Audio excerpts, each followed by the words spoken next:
Hey Gators and sports fans, get all your Gator talk, news, analysis, and opinions on the Pod Up with Matthews in the Morning podcast. Find us on your favorite podcast platform or watch us on Facebook Live between 8 a.m. and 9 a.m. every weekday. Pod Up, because we are Gator fans. So say it's great to be a Florida Gator. Good morning. Welcome to a Tuesday edition of Pod Up with Matthews in the Morning from the Crime Prevention Security System Studios. Large enough to serve you, small enough to care. It's Tuesday.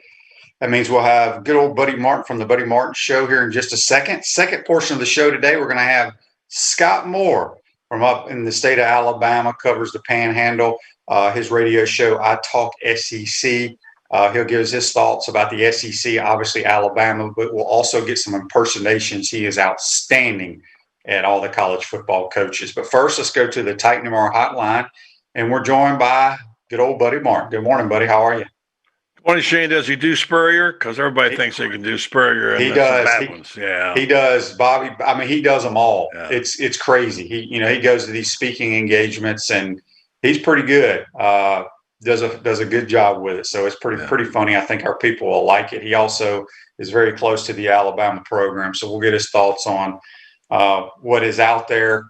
December 19th? Is that when we're going to Atlanta, supposedly? I don't have my calendar. I just threw away the old one last night. So I think it's December 19th. So we still got some business to take care of. But, buddy, what are your thoughts after the win against Kentucky?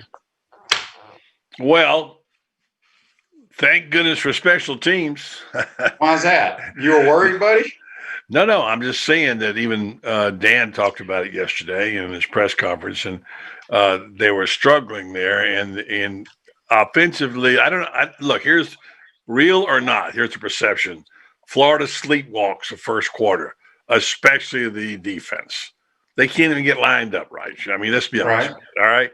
That's aggravating to fans. And, of course, they're always on Grantham's case, naturally. I happen to like Grantham. But the bottom line was they got to get started better. And they haven't the last couple of these people playing on noon games. No, it's not a noon game. It's them. They got to be ready. Now they got a 3:30 game in Knoxville. We'll see. But, yeah, I think the special teams thing, Kadarius proved his worth right there. And I love the way they did it, the deception, how they did it. Turns out the punter punted the wrong way. Do you know how that whole punt thing is fascinating to me? And I can't remember if I talked about it on this show or another show I was on yesterday, buddy. Our coaches watched tape from some opposing teams who, against Kentucky, put two returners back there. So they put Xavier Henderson to the left, Kadarius Toney right. Great move. They have a phenomenal punter at Kentucky. Mm-hmm. He's either won the Ray Guy Award or he's up for it. He won it last year. Okay. So what people don't understand is punting and kicking has gotten so sophisticated these days that these guys are so good, they can pinpoint where they want, almost like throwing a football, where they want to kick it. Right. So the kid was supposed to kick it to the left. Right. That's why every defender except one was surrounding Xavier Henderson. Well, he shanks it. Kadarius Toney catches it and makes one move, and it's a touchdown. Mm-hmm. I wish I could ask Coach Mullen, and I should have told you this to ask him yesterday in the press conference. They, in my opinion, they meaning the Gators, we had some kind of throwback getting ready to, because why would you put Kadarius Toney the opposite side of where they knew the kicker was kicking the ball? Yeah. So I think what the plan was, we're going to kick it. If Xavier Henderson can catch it cleanly, he's going to throw it back across the field to Kadarius Toney. Mm-hmm. That's just from what I saw, and I've looked at it, because why would you put your best player not where they're going to kick the football? Yeah, makes no sense, right? Point. Now he of course missed it. The punter said later. Right, but that's my point. Yeah, they knew that he was supposed to kick it left. Right. Mm-hmm. You have your best player opposite where you know he's supposed to kick it. Right. Makes no sense. That's why I thought they had a trick play lined up. Well, they couldn't kick it away from Kadarius that way. I mean, if they did, there's no way you can kick it away when you got a double safety back there. But you're right. That's a good point. I hadn't thought about you can that. You can kick the damn thing out of bounds. You can. And you can, yes. And by the way, the term coffin corner has come back into the vernacular now these days. It was back in my day a very common term. Yeah, that was a great punt by Finn. That set the whole deal up. It did. It did. So you were talking about special teams. Kadarius Toney's co special teams player of the week. They give it to the girl from Vanderbilt. Look, I don't want to get into this. I mean, I think it's great that she went out and did what she did, but come on, man. Here's the other thing. But do you think this was a whole publicity stunt for Vanderbilt? Well, the reason I say that is, I mean, a little bit, yeah. Well, people may not be realize this. Do you know that she gave a halftime pep talk to the team? I do not. Okay, it has come out, and I forgot. Maybe it was all over Twitter last night that she got up in front of the team and gave them a rah pep talk speech. And supposedly there were like ESPN cameras in there or something. So they had to know that this was all a setup. You know, it is what it is. I think it's a good story that she kicked, but she should not be getting co-special teams player of the week. But That's you can't ridiculous. say that. You're not allowed to say that. I just did. You're a white guy, and you shouldn't be saying that. But that's. I'm just telling you that's how it is. But I'm with you. I think it's great that they're bringing women into there were no female trainers back in the day when you played, right? Yes, there was one. There aren't many, and they just started it. And I think it's time to bring the barriers down and give women every opportunity. Look, I'm the father of two daughters. My daughter at age 11 said, "Dad, can I pitch in Major League Baseball?" What am I going to say? Of course you can, you know. And I think it's great to give and young girls everywhere love this. But let's put it in perspective, like you did. Let's just be honest about it. And some people don't like it. The fact is, if that's what they did, then obviously Vanderbilt, by the way, who just happens to have a female athletic director, she's brilliant, by the way. This feels staged, and I hate it for Sarah Fuller that she gets used in this. Because Coach Spurrier has had a couple of times he tried to use female kickers. I talked to him about it yesterday, last night on the show, and you got him today. You could ask him about it. He came real close a couple of times, tried to get him on the field. I think it's a noble thing, but you're right. Final point. Yeah. If you can just say one more thing, when you go back 20 years from now, say back in November of 2020, when Kadarius Toney got special teams player of the week, who was the other person? It's going to be an athletic trivia question. What did she do? Yeah, what did she do? She kicked a squib kick. All right, that's the reality of it. Yeah. Okay, that's what you're talking about. And like I said, I have no problems with it at all because, you know, she was a tremendous goalie. They won the SEC soccer championship a week ago. But the more that's come out, it's almost like they set this whole thing up. Yeah, feels you know, the other thing that concerns me is, you know, if she doesn't kick the squib kick and they don't fall on it, and then a guy picks it up and takes off running, and then a guy goes and clobbers her, blocks her, you see what I'm saying? I know all that, but you still have to be bold for innovation. And you have to be bold. I get it. I'm not against it at all. My other thing, too, is, and on another show I was on yesterday, somebody called and asked this, buddy. Think about this. The only reason she kicked or squibbed or whatever is because all their specialists supposedly had COVID. They wanted to have a campus tryout. Everybody was going home. She was just there because the soccer team was there. Yeah. So my question, so somebody called in and said, what if, let's say, Mary Wise's volleyball team, nobody's on campus, she's out a bunch of players. Could Kyle Pitts, since he's on campus, go play for Mary Wise's volleyball team? Why not? Well, I don't know if they'd allow that. Yeah, well, listen to the Denver Broncos. All four of their quarterbacks got COVID. They tried to activate an assistant coach, and the NFL turned them down. They used a wide receiver as quarterback. That's a tough call. It's a tough call in tough times. Look, let's just say this. Congratulations to Sarah Fuller. She broke another barrier, and I'm glad for women and that they did this. But let's be honest, whoever decided to make her co-special teams player of the week, that's beyond her reach, okay? That's a little much. That is. Okay, enough of that. Back to the Gators. Yeah. So you think we started slow, which we have defensively. I have zero problem with Ty Grantham. I don't know why Gator fans, I don't know what they expect we have started. We have here's what I like to say.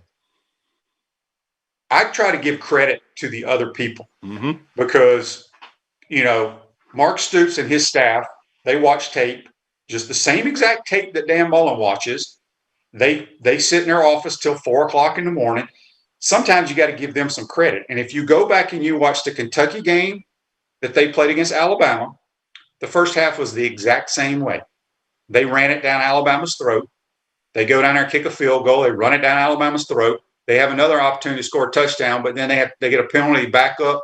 Snapper snaps it over the holder's head. They get no points, and then it was just a snowball effect. Same scenario for the Florida game. They score a touchdown. They're controlling the football.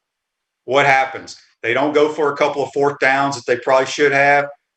They miss kick the punt. Game over. That's what happens when you play not to win the game, in my opinion. But go ahead. I know fans are upset with Todd Grantham. Well, I mean, look, they got to get real. I mean, let's be honest. What's important is they got some stops when they needed them. You tell me this all the time. There's no perfect defense. Give the guys credit for what the plays that they make, and you're right about all that. Here's the thing: is that this thing has been festering for a while. You know about it.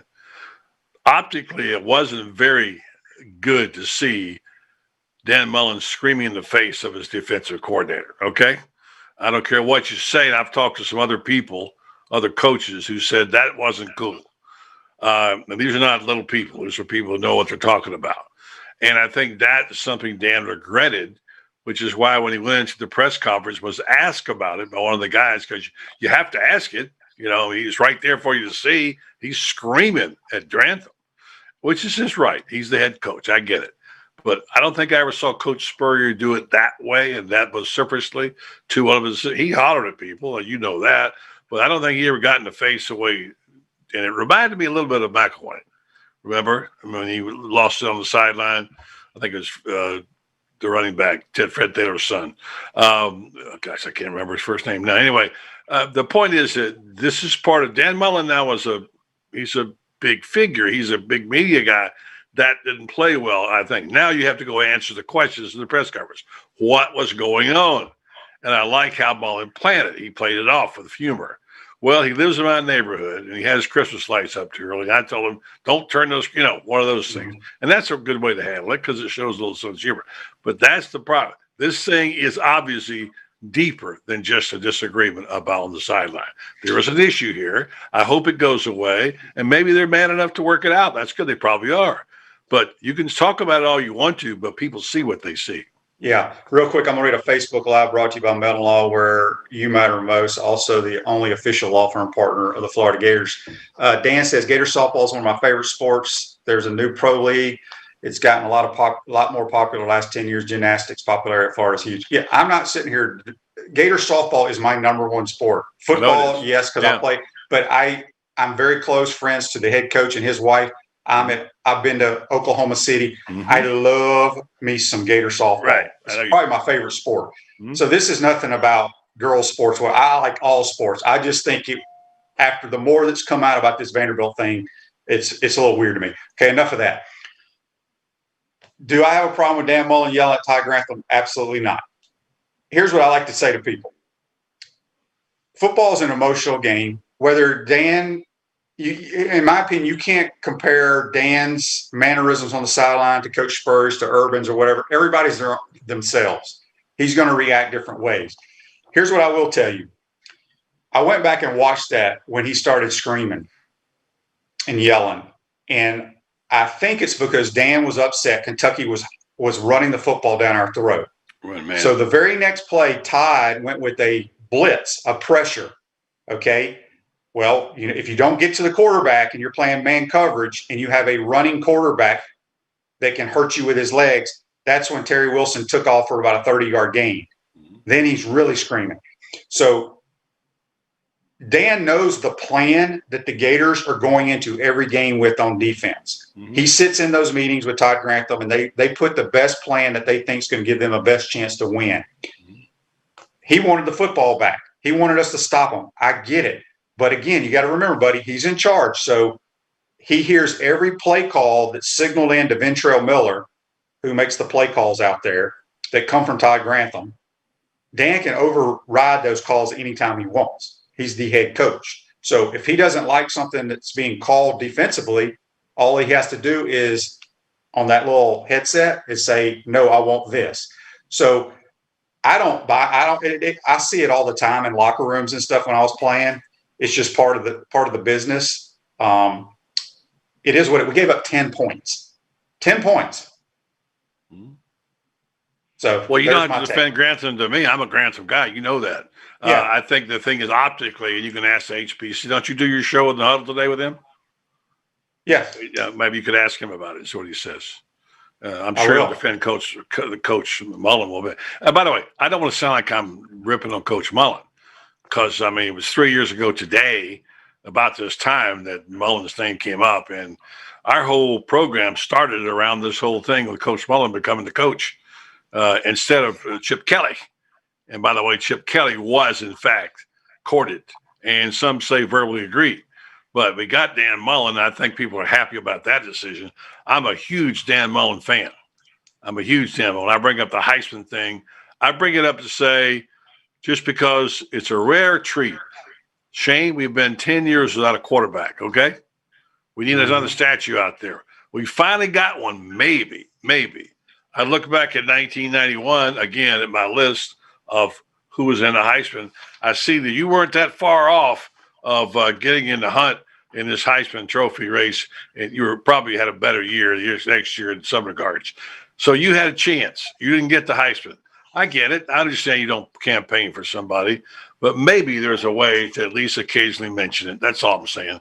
The fact he's got a quarterback in the hunt and a guy that might win it and should win it and will win it if he beats Alabama. That's all. Well, yeah. I mean, Kyle deserves to win the Heisman Trophy. Will he win it? We'll see. But I think,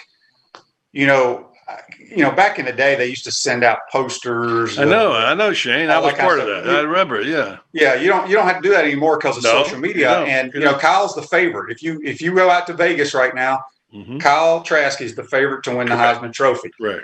It's going to come down to, buddy, whoever wins the game in Atlanta. It's that simple. Mac Jones has had a phenomenal year. Kyle Trask has had a phenomenal year. They both have another guy on their own teams that may take some votes away. Do I think Kyle Pitts will get some votes? He probably will. I think Najee Harris will get more votes than Kyle Pitts, though. Right, and I will split their vote. But it's a two-horse race. There's nobody else in the mix. I don't care what they say about Justin Fields. He ain't going to play enough games. He ain't done enough. Last week. Wait a minute. Hold it. You're wrong because the guy from Dog Nation told me and said on Feinbaum and I had a tweet war with him last week. Told Feinbaum that the Kyle Trask wasn't even in the top five. It was fourth in the top five. What is he smoking? Mike Griffith and I had a few words about that last week, and we had a Twitter war going on about it. But that's that kind of perception. How could anybody say that Pitts, that Trask is maybe a top four? I mean, get serious. You're right. It's a two-horse race. It's a two-horse race, and like I said, you can't sit here and say I know Kyle's thrown for more touchdowns. Max, I don't have the stats in front of me, but I think they both have played phenomenal, and it's going to come down to Atlanta, and it will be great if Kyle wins it. I don't think, Dan and them, they're not going to talk about it. Because you don't really have to these days. And Kyle has put up numbers. I know you said you have friends that are upset that Dan's not trying to win him the award. If we keep winning, the award will take care of itself. I mean, I think Dan, we've thrown the football inside the 5-yard line a bunch. Most teams don't do that. So I think he's very, very, he's aware of it, no doubt. No doubt. And when I asked you about it yesterday, just gently, I didn't come right out and say it. What does he have to do to win the Heisman? And Dan says, win. That's what he said. That's right. That's it. That's pretty much it. No doubt about it. Refresh your vehicle and your brand with a vehicle wrap from Wrap Spot. December is your lucky month at Wrap Spot. Mention promo code Shane and receive 13% off your vehicle wrap. Speaking with Buddy Martin here on the Titan MR hotline from the Crime Prevention Security System Studios. All right, buddy, we got a road game against the Tennessee Vols, who are 2-5, 2-6. I don't know if their coach is going to survive. We got two openings now in the SEC in South Carolina and Vanderbilt. First of all, before we talk about Tennessee, what are your sources telling you who may be the next coach at Vandy or South Carolina? I don't have any. I really don't. I don't know. I hear a lot of names just like you do. I hear, like everybody else, I hear Will Muschamp get him at Florida. That's not going to happen. I hear Derek Mason get him at Florida. That's not going to happen. I think there's some bright young coaches out there. Napier's name keeps coming up. I don't know. I don't know what they're thinking. And South Carolina needs to make a right move here. And I can't think of the magic man for them. I don't know who it would be. I can't. If I said to you, Shane, here's a guy, we need a guy to go fix South Carolina, who would you put in there? But here's, and I may be way off base here. I can get pretty opinionated at times. Look, South Carolina is South Carolina. Coach Spurrier don't like for me to say that, but what he did at South Carolina ain't going to happen again. Nope, okay? It's over. Because you think about it, they had 3 straight 11 games that they won in 3 straight years. We got to be honest. Florida was down at that time. Georgia was down at that time. Tennessee was down. He had some really good players with Lattimore and that whole crew. They won a bunch of games. South Carolina fans need to be realistic. If you win 7 games, maybe 8 on a good year, that's a damn good year. I'm talking about in regular 12-game season. So, you can go put Nick Saban at South Carolina. You're not going to win because it's just they're not used to winning. And I know I could be wrong here, but you got to decide if you're a head coach. Now, if you're a young guy and you haven't had that opportunity, yes, you love the challenge. But it's just like Lane Kiffin. I think Lane's a tremendous coach. He's fun. He's great for the league. Buddy, they're not ever going to win more than 7 games there. They're not, because you have to play in the SEC West. Well, now with Florida and Georgia being back, what's a realistic win percentage every year for them? Yeah, I think you're right. And I think the answer is this is what you're alluding to. Back in the days when Joe Namath was single, they used to say he would go to a bar and he's with his buddies and they'd wait around for pretty women to walk in. And Namath would say, gentlemen, it's midnight. Miss America ain't coming through that door. Okay. In South Carolina, it's midnight and Urban Meyer ain't coming through that door for them. So they got to get realistic, go find somebody. And I frankly don't know what's going to happen. But I have a question for you when you get done. Is the culture at Georgia changing completely? Latest, Greg McGarity is stepping down as athletic director. Now the chemistry is changing again at Georgia. All of that stuff. I'm sure Coach Spurrier has some things to say about those kind of things, because when you change the chemistry, as we have seen, it changes the culture and sometimes not for the best. What South Carolina needs is a change of culture. Who can give it to them? I don't have any earthly idea. Yeah, and again, I don't know who wants to go there because, look, one of the greatest college football coaches of all time is sitting doing TV on Saturdays, Urban, right? Yeah. Well, Urban's not going to take the South Carolina job. He's got a short window when he gets back into coaching, which I think he will, that he wants to compete immediately for a national title. There's 2 jobs. There's 2 jobs that he can Texas do that immediately. and USC. Correct, because they're major brands. They've won, and they have nobody else in that conference worth the darn. Urban wouldn't come back to the SEC unless he had the Alabama job because you can win right away. He's not going to go to a South Carolina. Why would he go to follow Nick Saban? He wouldn't go there. Well, right, but I'm just saying. Yeah, I say you're right. I get you. Yeah, he's smart. He wants to win a championship, and you have to go to one of the major brands to have that opportunity. Well, my goodness, there's that what they got a wide open deal in Austin right now. Oh, I mean, what a great town that is. What a great program it was, and they're all screaming for Urban Meyer, screaming for him.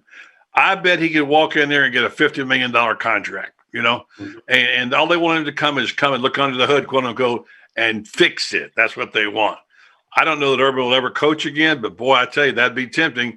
Come down and make $50 million for 3 years and then going right off into the sunset. That would be tempting. It may be tough for him to do that, buddy, and leave your podcast. Well, that's the only thing keeping it right now. Is he said, I got to go. All that money you're paying him. Well, no, I would go to Texas. I would go to Austin. I would become a Longhorn fan. That's right. I'm only kidding. Hey, buddy, real quick before we let you go, any concerns about this Tennessee game for you? Yeah, because it's Tennessee, and I have flashback memories, and I think you get is full of yourself. Go up there. They got a weather situation. You can say what you want to about tradition. And yesterday, Mullen told me, "Well, no, we don't care about it. Nobody knows about the 28 game." The fact is, here's the point, real fast: it's Tennessee. All right, in 1928. Florida went to Knoxville with a chance of going to the Rose Bowl, got knocked off 13-12 by Tennessee. They could have been in the Rose Bowl. That was a great thing back then. In 2001, what happened when they had the 9/11 game and they postponed the end of the year? It was December, both games in December. Why? They came to games even with Rex Grossman. Florida couldn't win. Florida lost, and Grossman didn't win the Heisman, which he should have done, by the way, that year. Finally, it's December. They're going to Knoxville again. The weather's going to be cold. Is there any symmetry in all these scenarios? Maybe, maybe not. Florida's a 17.5-point favorite. I expect the Gators to win, but you can't come into that and sleepwalk. They've got to stop sleepwalking. Yeah, I mean, it's going to come down to, Tennessee's plan is going to be exactly what you saw Kentucky do. When you have these defensive-minded head coaches with no offensive firepower, Well, they're going to run the football, they're Yeah. going to play field position, and they're going to try to keep it close. But boom, once Florida hits you with two big plays and it's 14-0, the game is over yeah. because they don't have the coaching ability or the players to come from behind. I hear you with the weather. I don't think that's going to be an issue. And I agree. I'm just saying there's weather. Did you just throw out what of those years you just threw out, buddy? 1928, 2001. 1928. Well, you can laugh, but until you guys came along, it was the most glorious season. Well, 69 was a great year too. I'm just saying, I didn't cover that game, Shane. Okay, You didn't? You listen. You heard about World War II, right? You weren't there, Yeah. but you read about it. Okay, it happened. It's history. You're too much of a college football aficionado not to understand that game existed. And by the way, the guy who blocked the extra point when Florida lost, Bobby Dodd. Bobby died. I didn't know he played at Tennessee. He certainly did. A lot of great players. 1928. I'm going to say we're a little bit better than that 1928 team. Okay. Would you agree or not? Yeah, no, I expect Florida to win, but I'm just bringing up the history because I think it matters. Hey, I'll tell you who to ask. I'll tell you who brought it up to me. Your partner, Steve Spurrier. All right, he loves throwing up some old and stats. we talked about it off the air, by the way, and he agrees that Mullen probably shouldn't bring it up. But I'll ask you this, and I'll go say bye-bye, and I'll ask you again tonight.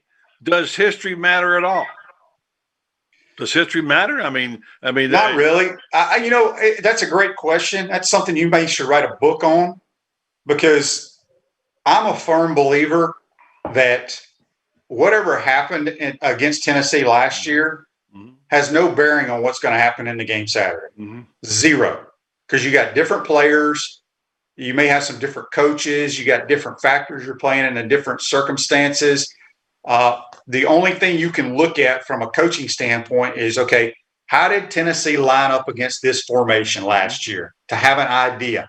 Right. And what Dan's going to do is he's going to have a note. Okay, when we line up in this formation, this is what we expect. And then in the first 10 or 15 plays, we're going to line up to see if Tennessee is doing exactly what they did last year. I understand. So, no, I understand history because it's interesting, but I don't think that has any bearing on. All right, tomorrow, if your team and the Gators is playing, you're playing Notre Dame, Southern Cal, and Florida State. Which game matters the most to you in terms of if you're playing in the title game? Say that one more time. If you're playing in the championship game tomorrow, your team, and you're playing up, you get to play, let's just say Notre Dame, USC, or Florida State. Which one matters the most? If Florida was championship game, which one you most motivated to win? If you're playing against Notre Dame, Southern Cal, or Florida State, you know the answer. Well, it's going to be Florida State because, of course it is. Why? Right, because they're in-state rivalry. Because of the history. Yeah, but if you're playing for a national title, I don't give a damn if we're playing Furman. No, but you had to choose which one matters the most. That was the question. Well, we'll continue this on the show tonight. Which one matters most? Because history does matter because it is tradition. That's all I'm saying. Yeah. All right, buddy. Real quick, you can hear my This Day in Sports brought to you by Comfort Temp. Comfort is our business. Peace of mind is our promise. This month, get a free annual maintenance plan with every residential duct cleaning purchased, $199 value. Our service department is available 24 hours a day, 7 days a week for your convenience. Let me pull it up real quick here. And did you know that in 2000, where is it? I just lost it. Here it is, 2012. It was the 21st SEC championship game. Number 2, Alabama beat number 3, Georgia, 32-28. That was a barn burner that Georgia was driving to beat them. But that's This Day in Sports. Buddy, we got to take our first time out here. We're going to have our man Scott Moore come on. You'll love his imitations, buddy. I promise you. Listen. But looking forward to tonight, my man. Yeah, we'll have hopefully John Adams tonight from the Knoxville News Sentinel. He was unable to come on last night. So we'll have you. And, of course, we'll do our picks with our guy in Southwest Florida, David Moulton. Sounds good. Take care, buddy. Thanks, Appreciate Shane. it, my man. Thank you. At Center State Bank, we put business first. We're the largest community bank in the state of Florida and understand that small businesses need a community business partner that they can rely on. Center State has 5 convenient Alachua County locations to serve you better. Center State Bank, member FDIC. Going to take our first time out of the program. When we come back, we'll be joined by Scott Moore talking SEC football. You're watching and listening to Pot Up with Matthews in the Morning. Hey Gator Nation, this is your former head ball coach Steve Spurrier. Check out our show, Inside the Huddle with Shane Matthews and Steve Russell, every Tuesday during football season on 8:50 a.m. and 98.1 FM WRUF at 10 o'clock a.m.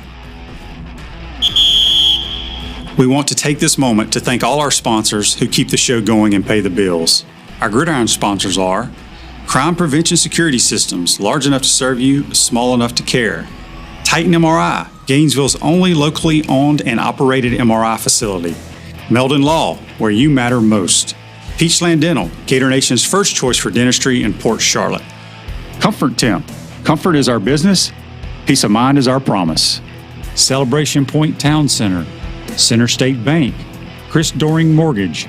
Some of our touchdown sponsors are Pomodoro Cafe, Big Mills Cheesesteaks, MB Listing, Cornerstone Financial, McDonald's Gainesville, My IT Masters, Gainesville Neon and Signs, 84 Lumber, Tropical Smoothie, Chick-fil-A on Archer Road, Aver and Smith Personal Injury Attorneys, Orange Theory Fitness, PRP Regeneration Specialist, and Dowling Signs.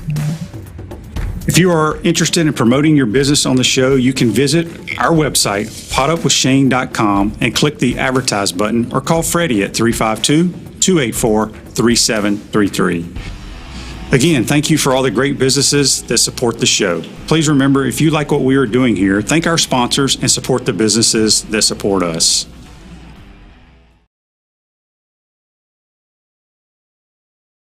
Hi there, everybody. This is Steve Spurrier, former University of Florida head football coach, and I've been blessed with a lot of things during my playing and coaching career here at the University of Florida.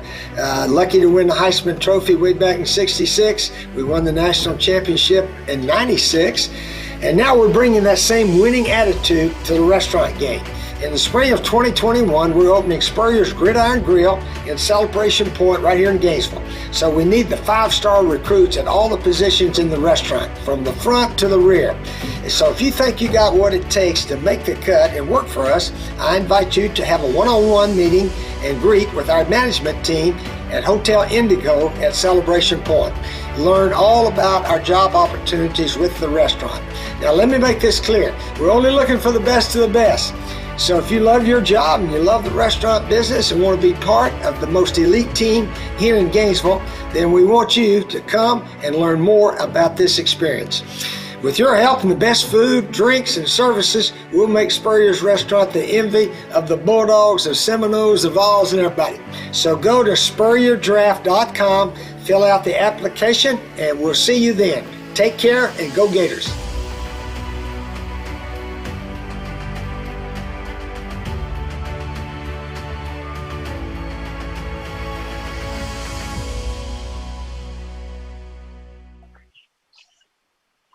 Welcome back to a Tuesday edition of Pot Up with Matthews in the Morning from the Crime Prevention Security System Studios. Celebration Points, where the Gators go to celebrate, with premium brands like Bass Pro Shop, Tommy Hilfiger, Hotel Indigo, Nike, Skechers, Sushi Hana, And coming spring of 2021, the HBC's new restaurant, Spurrier's Gridiron Grill and Visor's Rooftop Bar. We will see you at Celebration Point, where the Gators come to celebrate. We're now going to go to the Titan MR hotline, and we're joined by our good friend Scott Moore from his radio show, I Talk SEC, up in the Birmingham area. You can also hear it down in the panhandle of the state of Florida. Good morning, Scott. How are you? Top of the morning to you, Shane. How you doing, buddy? I'm doing well, man. I want to talk a little SEC football with you. And yes, and then later in the program, you do great impersonations of these SEC football coaches that we'd love to hear. First, let's start with the team you cover. You know very well, Alabama. It looks like a crash course. Alabama, Florida, heading into Alabama here in Atlanta in a couple of weeks. Personally, Scott, I think this is the best Alabama offense I've ever seen.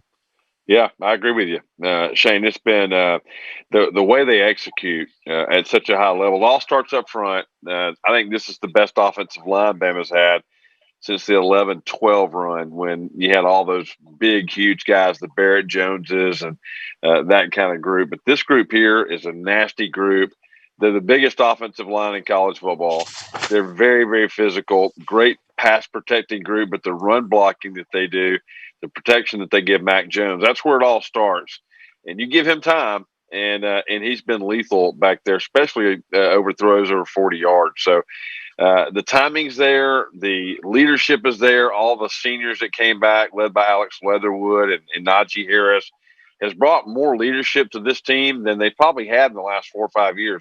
They've been really talented in years past, Shane, but the leadership on offense and defense this year reminds me a lot of those early national championship teams that Nick Saban had coming out of the gate at Alabama. Yeah, offensively, they've been outstanding. Defensively, I think early in the year they struggled. I think a lot of people struggle against Ole Miss's offense. But in your opinion, have they gotten better the last few weeks defensively? Well, that's the reason why this team is so good defensively. Since the second half of the Tennessee game, they've been outstanding. I think they've given up 13 points in the last 4 ball games, which is remarkable in the SEC play. Shut out a very good Mississippi State offense. Obviously, Kentucky had their struggles. You held them to 3, and then last week, against a pretty decent Auburn offense, the Tigers didn't score till the last drive of the game. So the way they're playing defensively, and I think you mentioned the Ole Miss game. That was a game of total confusion on defense, and Matt Corral and obviously Lane Kiffin will make you look that way. But since that ball game, getting lined up right, the young players, Brian Branch and Malachi Moore, true freshmen, have had to come in and play. And Tim Smith from Florida, also a true freshman, has played a lot lately on the defensive line. So all those young guys had to learn how to mesh.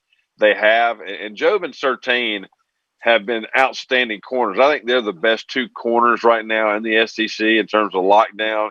You got a boundary corner in Surtain that can just shut the whole field down. And Josh Jobe's been great in man-to-man coverage. So the corner play for Alabama has been outstanding. And now up front, starting to get a lot of pressure. And that's the key to this team, how the defense has played over the last 4 or 5 weeks. And Coach Saban is expected to be back this week for the LSU game, right? Yeah, he'll be able to travel with the team on Friday down to Baton Rouge. So and think about it, Shane. I think missing that game last week probably added about 5 more years to his coaching life. I think he was absolutely miserable not coaching on Saturday, and that might be good news for Alabama fans. I think Coach wants to stick around a while.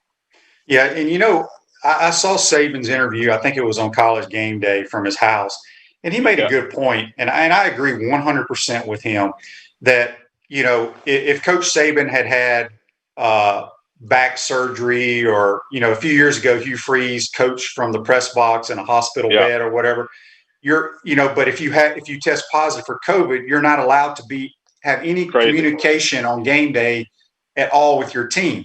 I think that's absolutely ridiculous, because why can't they put him in a skybox with nobody else about 4 hours before the game, let him just hang out there and coach? It's no different than if he'd had open heart surgery or something, right? Yeah, I totally agree, Shane. That the protocols, just everything in COVID-19 in 2020, man, it's been such an adjustment period for everybody.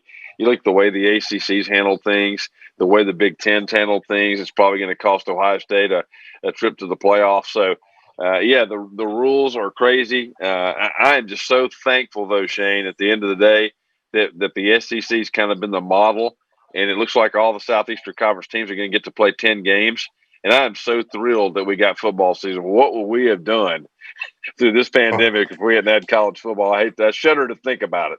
Yeah, you ain't lying. We got a Facebook Live question here for you, brought to you by Melvin Law, the only official law firm partner of the Florida Gators. It comes from our friend Dan, who lives out in Texas. He says, is the Alabama fan base concerned at all about the Florida Gators this year? Well, I think anytime you get to a place where you're playing a really great team for a championship, I think you have to be concerned. I think right now, Florida, to be honest with you, I think Florida's the only team left that's in Alabama's way. I think Alabama's better than Clemson. I think they're better than Notre Dame. They're certainly favored against all of those on a neutral field when you look at Vegas. I think Bama's the best team in the country right now, the most complete team in the country. But what's been Alabama's Achilles heel over the last decade? It's been a great quarterback and an offense that can score points. So anytime you get to the 11th game of the season, there's a championship on the line. Anything can happen in Atlanta, Georgia. So I think you got to respect Florida, be concerned about what they can do. And I think the Heisman Trophy, Shane, is going to come down to that last game. I think Kyle Trask and what he's done this year has been unbelievable. And who would have thought that he would have put up numbers that are better than Joe Burrow? I never thought we'd see that again. And here's Mac Jones having an equally great year. These are the two front runners for the Heisman. I think it comes down to the SEC title game. I think whoever wins that game, Shane, is going to win the Heisman, get to the playoff, and have a chance to go win the national championship. I agree 100%. And the great thing I love about it, neither one of them were highly recruited. They were no 4 and 5 stars. We got a question here for you on the Titan Tomorrow text line. It comes from Willie in Dothan, Alabama. He wants to know, is Mac Jones going to go pro, or do you think he comes back for another year? Yeah, I think Mac's going to leave. I think that his value right now, as you know, is probably as high as it's ever going to be. And he's got those great receivers. This is a great offense, as you mentioned. There's going to be a little drop off next year when you lose all these players. So I think Mac will strike while the iron's hot. I think right now he's 5th overall in terms of the quarterback picks that are out there. Maybe can move up a little bit more with a solid performance in the playoff and maybe again the SEC title game. So yes, I do think he'll come out and I think he'll get picked fairly high along with Kyle Trask and certainly Trevor Lawrence and Justin Fields are going to be 1 and 2. But yeah, I think Mac will come out and turn the reins over to a really terrific true freshman right now out of California, the next great quarterback at Bama. So you can speak. We're speaking with Scott Moore here on the Titan Moore Hotline. You can check his show out. It's called I Talk SEC there in the state of Alabama. Living in Alabama, Gus loses to the Tide once again. Is he in trouble this year at Auburn? You think they part ways at the end of the year? Well, the buyout has always been the thing that saved Gus Malzahn the last couple of years. It was huge. It's still huge. And, he's got a huge game against Texas A&M. And as you know, Shane, Auburn and the way they run their university, it revolves around 2 games. How do you do against Georgia? How do you do against Alabama? They got blown out in both those ball games. They still got Texas A&M to play. And that's going to be a very, very difficult game for them this weekend. So if this Auburn team ends up 6-4 at the end of the year, which could very well happen, I think there'll be some discussions with them. But I still think the buyout is so significant right now that they're probably going to have to wait, kind of like Tennessee's situation with Jeremy Pruitt. As much as they'd like to make a change financially right now, it's probably not going to happen.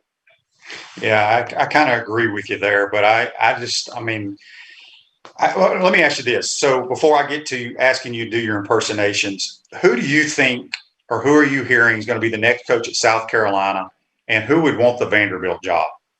Well, Billy Napier, to me, has been the front runner for South Carolina since it came open. You know about his background. Being at Clemson and growing up in South Carolina, and people I've talked to, and I'm sure you've talked to a lot of the same people, Billy Napier really wants that job. They've interviewed some really good candidates. I think at the end of the day, it's going to get Billy Napier will be the guy that gets that job. As far as Vandy goes, man, in this day and age right now, you're going to have to go find a young buck to take that job and work his way there. It is that has got to be the toughest job in the Southeastern Conference, and it's tougher now, Shane, than it's ever been with the pressure that you have with the new network and all that stuff. The SEC network now 6 years old. I don't know what they're going to do, Shane, but I think they're probably going to have to go assistant coach somewhere and swing for the fences and hope that they get a good name. Yeah, I mean, I know it's everybody wants to be a head coach, but sometimes it's better to stay as an assistant somewhere than go to Vanderbilt. All right, Scott. Absolutely. So I'm gonna throw out some head coaches and let's hear your impersonations. Let's go down to the Bayou with the LSU Tigers. Give me a little Coach O. Well, first of all, I think our football team is, shame we don't have any players. We've had all the people opt out. We've had, people injuries and things of that nature. And certainly my coaching has probably not helped the situation this year. So, we got a big game this week. Alabama's rolling into town, said some things in Tuscaloosa last year that probably regret. But we still got to go play. We'll go play. We'll play anytime, anywhere. Go Tigers. All right, I know you can do a good Coach Saban. Let's hear Coach Saban. Well, I don't know what Coach O's thinking down there. All right. So, we'll go down there. We'll play. We're not making this game any bigger than any other. All right. So every game counts the same as every one you play. You can't make one game more important than the others. Now, do we want to win this game? Yeah. Is it personal? Yeah, it is. But we can't play that way, Shane. We got to go down there, execute, do what we do, be who we are, and let the chips fall where they may. I like this football team. I like where we are. We don't make a lot of mental errors. We're a very good football team, but we still can get better, and that's what we're going to go try to do. Roll Tide. All right, back in the day, Florida State. Give me a good Bobby Bowden. Well, Shane, first of all, great to be here with you, and just celebrated my 91st birthday. I feel like I'm 50. Probably don't look it. But bigness is in the heart, and so is your age is in your mind too. So I feel very young. I look good. My wife loves me.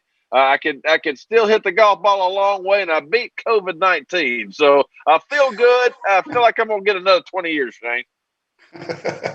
All right, let's go back to the state of Alabama. Gus Malzahn. Well, I mean, Shane, you guys were talking about.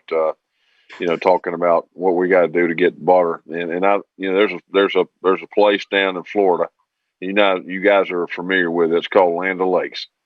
And that is our motto for our team. Butter. We got to be butter today, butter tomorrow, Butter. And that's our motto. We have Land O'Lakes put in the building and we talk about it every day. What are we going to do to get butter today? Butter. That's the key for us being a good football team. Got a big game this weekend. We got to forget what happened last week. We got to execute. Bo's got to play better.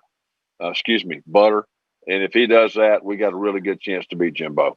War Eagle. Oh, I love that one. All right, I know you got Coach Spurrier. Can you do Coach Spurrier? Well, yeah, Shane. Good to see you. Appreciate you doing the advertisement there for the new restaurant. We're excited about that. Feel like we're going to be able to dominate in the restaurant market just like we did football. So we're excited about it, Shane. I know we're going to have a lot of fun down there in Gainesville. And looking forward to it. It's going to be a lot of fun. And we'll see if we can win championships here in the restaurant business like we did football. You got Dan Mullen?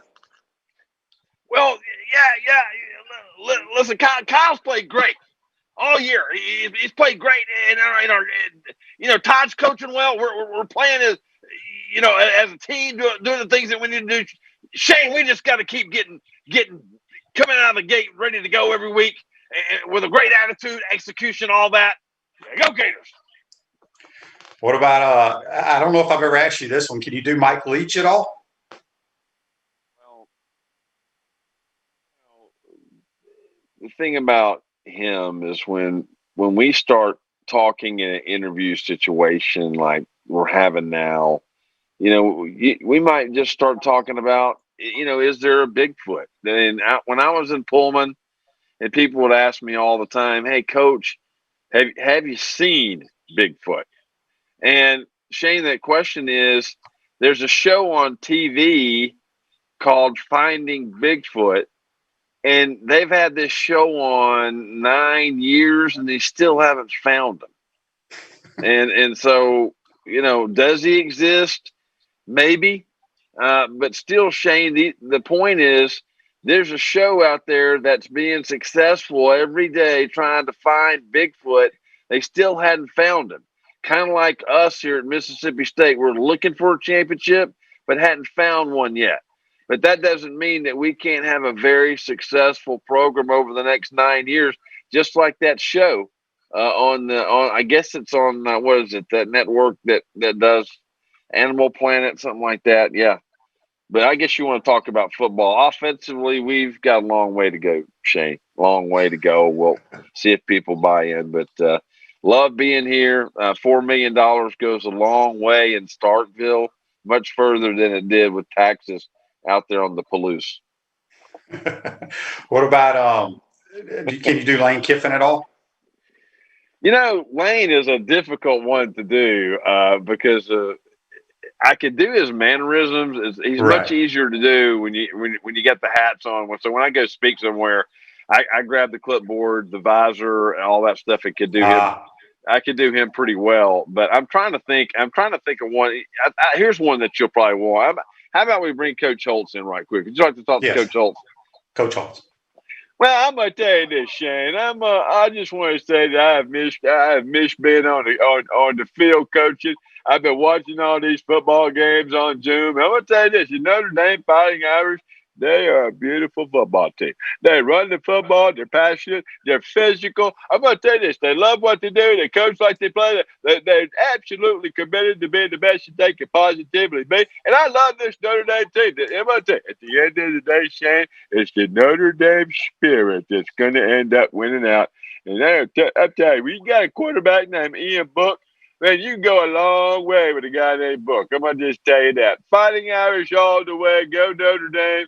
Wake up the Echoes, baby. I love the Fighting Irish. That's good stuff, Scott. Hey, man, we appreciate you joining the program. Let everybody know how they can listen to your program. Yeah, man. You can follow us on Twitter at iTalkSEC, and then wearesportsradio.com is the website. And Tide 100.9 FM for the Jay Barker Show as well, Shane. And look forward to getting you on the show this week too, man. And I know a lot of Gators would love to hear from you down in the Panhandle, buddy. Hey, we appreciate it, man. Y'all be safe up there, and we'll talk to you soon, Scott. Thank you, Shane. Thanks for having me. Always an honor to come on with you, man. That's Scott Moore. Join us on the Titan Tomorrow Hotline. We're going to take our second time out of the program. When we come back, we'll wrap up this Tuesday edition. You're watching and listening to Pod Up with Matthews in the Morning from the Crime Prevention Security System Studios. We'll be right back. This is Shane Matthews. Thank you for listening to Pod Up with Matthews in the Morning. You can also check me out on Inside the Huddle with Steve Russell and the head ball coach, Steve Spurrier. Tune in every Tuesday during football season on WRUF 98.1 FM, 8:50 a.m. at 10 o'clock in the morning, or find us on your favorite podcast platform. We want to take this moment to thank all our sponsors who keep the show going and pay the bills. Our Gridiron sponsors are Crime Prevention Security Systems, large enough to serve you, small enough to care. Titan MRI, Gainesville's only locally owned and operated MRI facility. Meldon Law, where you matter most. Peachland Dental, Gator Nation's first choice for dentistry in Port Charlotte. Comfort Temp, comfort is our business, peace of mind is our promise. Celebration Point Town Center, Center State Bank, Chris Doring Mortgage. Some of our touchdown sponsors are Campus USA Credit Union, Adams Ribs, Doreen Wiebe Realtor, Caldwell Banker MM Parish, Gator Dominoes, Celebrate Primary Care, Davis Gainesville Chevrolet, Miapa Latin Cafe, Rap Spot, Okido America, Gators Dockside, Radware for all your promotional needs, Style Cuts, Ironwood Golf Course, TB Financial, Meadowbrook Golf Course, Dar Shakow Insurance. If you are interested in promoting your business on the show, you can visit our website, podupwithshane.com, and click the Advertise button, or call Freddie at 352-284-3733. Again, thank you for all the great businesses that support the show. Please remember, if you like what we are doing here, thank our sponsors and support the businesses that support us. Welcome back to a Tuesday edition of Pot Up with Matthews in the morning from the Crime Prevention Security System Studios, large enough to serve you, small enough to care. I want to thank good friend Buddy Martin from the Buddy Martin Show for joining us. And, of course, Scott Moore up in the Birmingham area doing his imitations. And what's crazy is I just threw those out there. You know, during when he goes and speaks, he does a tremendous job because he knows who he's going to impersonate. I just threw some names out at him, but he's funny as heck. There's no doubt about it. Don't forget tomorrow's show. Make sure you tune in. We'll have JC, but we'll have Pat Dooley join us. Pat just retired. We'll talk about some of the best stories, some of the best players that he covered during his career with the Gainesville Sun. Make sure you follow us and like us. Today's show's a wrap, folks. We'll see you tomorrow.